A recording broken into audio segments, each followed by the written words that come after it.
¿Por qué tanta gente muere como consecuencia de balas policiales en Estados Unidos? Difícil entenderlo, pero hay distintos motivos. El primero, que salvo el FBI no hay policías nacionales. Las policías son locales, dependen de las municipalidades y del alcalde.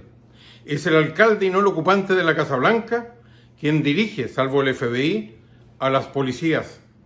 Es lo primero que hay que entender, que nos lleva a lo segundo. Normalmente a la academia policial no tienen un entrenamiento de otros cuerpos en otros países que tienen una estatura nacional, sino que normalmente tienen un entrenamiento más precario. Por supuesto los entrenan año a año, pero su incorporación se hace a través de un proceso bastante inferior en tiempo a lo que toma la preparación de los policías en otras partes del mundo. Tercero, Estados Unidos no es signatario de tratados internacionales, fundamentalmente porque quiere proteger a los jueces de su Corte Suprema, que es Tribunal de Derecho y Tribunal Constitucional a la vez, de todo amarre a través de los tratados que amarran a los países y también a la justicia de ese Estado. En la práctica, ello significa que a diferencia de otros países, la policía cuando actúa no ocupa fuerza proporcional, sino que siempre la fuerza debe ser superior al desafío que encuentra. Y eso nos lleva al cuarto punto. Estados Unidos tiene un serio problema con el tema de las armas. Inexplicable salvo por su historia y por su segunda enmienda que le garantiza a las personas el derecho a tener armas. No hay ninguna evidencia que si esto no existiera, esta segunda enmienda, esta protección constitucional del derecho a tener armas, no se producirían estos incidentes.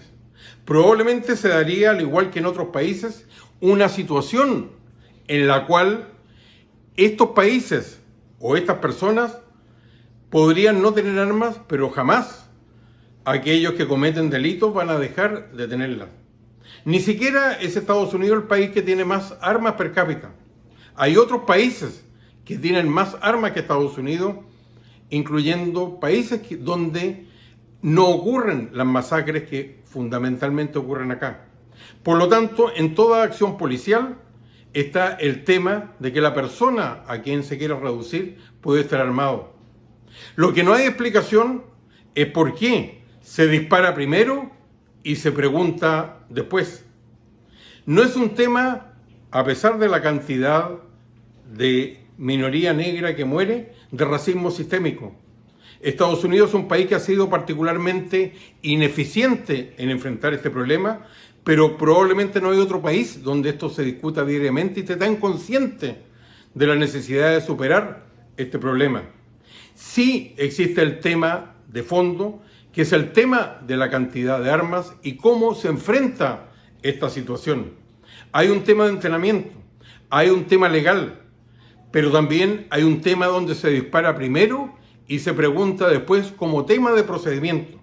Y el hecho de no firmar estos tratados internacionales, de no ser signatario, lleva a un tema donde se parte de la base que la violencia no la ejerce la policía, sino que la policía usa la fuerza legítima del Estado. Cierto en algunos casos, pero no en todos, lo que lleva al gatillo fácil en otras oportunidades. Pero esa idea de la policía que ejerce solo la fuerza y no la violencia está cambiando. En un país profundamente dividido, polarizado políticamente, hay un movimiento contestatario que lleva a la violencia en las calles y también a cuestionar el rol de las policías. Al ser municipal hay mucha influencia de la política local y por lo tanto hay un creciente movimiento a quitarle fondos a la policía sin reparar en el hecho que normalmente quienes más necesitan de la policía es la gente más pobre, incluyendo las minorías, partiendo por la minoría negra, por mucho que sean también las víctimas. ¿Por qué? Porque igual que en todas partes del mundo, la gente que tiene recursos, dinero, tiene seguridad privada que es algo a lo cual no tiene acceso.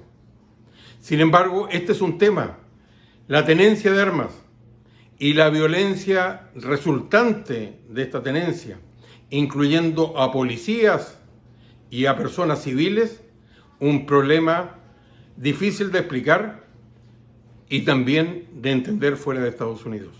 Soy Ricardo Israel en mis comentarios.